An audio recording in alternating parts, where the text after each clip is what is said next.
Buenos días, Presidenta. Manuel Pedrero de los Reporteros MX. Antes de iniciar mi planteamiento, porque quiero compartirle un poco de lo que vimos en el rancho Izaguirre, me gustaría externar en este foro mi solidaridad a las madres buscadoras. No hay actividad más respetable y honorable en este país en estos momentos como esa. Dicho lo anterior, hay que hablar, Presidenta, de la manipulación mediática, porque así como lo que no se nombra no existe, lo que se nombra se debe de sustentar. Y a mí me parece interesante que los medios de comunicación de este país plantearan la idea de que el ingreso de reporteros a la zona efectivamente constituyera de alguna forma alguna alteración o modificación a la escena. Pero favorablemente omitieron que antes de llegar el grupo de reporteros al rancho, hubieron dos medios de comunicación que tuvieron un trato privilegiado y que pudieron tener acceso anticipado: Televisa y Latinos. Esto con la venia de la Fiscalía del Estado de Jalisco. Eventualmente, después de que estos dos medios desalojaron, los medios de comunicación restantes pudieron entrar, tanto tradicionales, corporativos y digitales. Es una información que merece saber el pueblo de México. Segundo, lograron entrar tres grupos distintos: elementos de la Fiscalía, periodistas y madres buscadoras. Es falso que las madres no pudieran haber ingresado. De hecho, fueron de las primeras que ingresaron y las imágenes que se vieron en redes sociales en Resistencia pertenecían a otro grupo que de igual manera llegó de manera tarde. Tercero, ¿qué había justamente en el rancho Izaguirre? En Reporteros MX documentamos varios impactos de bala, algunos enfrente de la valla metálica y otros que nos resultaron más interesantes al fondo de una construcción, en donde en una pared se nota cómo hay impactos de bala resanados con cemento recién fresco. En esta pared, Presidenta, se encontraba una especie de líquido amarillo escurrido, seco. Si uno compara este líquido, varios puntitos amarillos que escurrían, se parecen bastante al resultado de lo que lanzan estos proyectiles de paintball o de gotcha. Es decir, esa pared se utilizaba, entre otras cosas, para disparar. También en el rancho se encontraban neumáticos, obstáculos, agarraderas, entre otras cosas, para someter a quienes se encontraban ahí a un entrenamiento exhaustivo. También decir, Presidenta, que varios medios de comunicación se comportaron de manera brutal en la ética y en el rigor periodístico. Muchos de ellos aprovecharon la anarquía y el libertinaje del lugar para agarrar tierra y ponérselos en los pantalones, para asegurar que en la toma se viera como algunos reporteros y reporteras se veían sucios y darle más dramatismo a la imagen.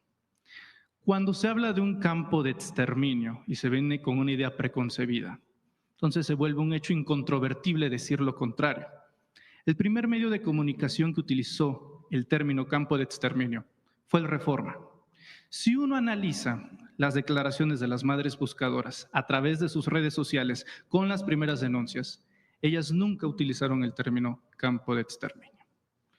De modo que cuando se utiliza este término, Presidenta, y aquí valdría la pena abrir otro debate que pocas veces se toca, es la banalización del Holocausto. Utilizar el Holocausto, una de las mayores tragedias de la humanidad, para hacerlo en un contraste con fines políticos, no solamente es vil, es un recurso que últimamente se está utilizando más en México y usted lo sabe perfectamente bien porque fue víctima en una portada de la revista Siempre de esta banalización del nazismo. De tal modo que si uno viene con esa idea preconcebida del campo de exterminio, para empezar, como politólogo puedo decirle que para que existan condiciones para que algo sea llamado un campo de exterminio, número uno, debe de estar auspiciado por el Estado, por el gobierno.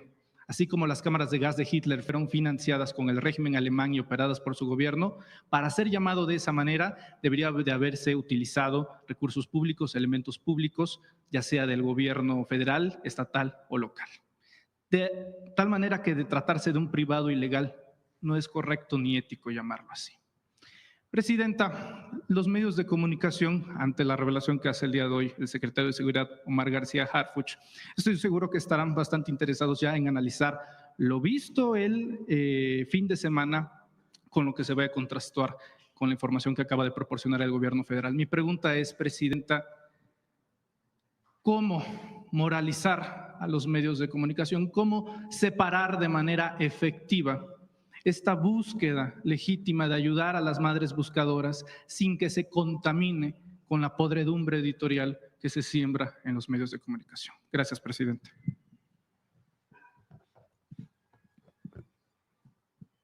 La verdad,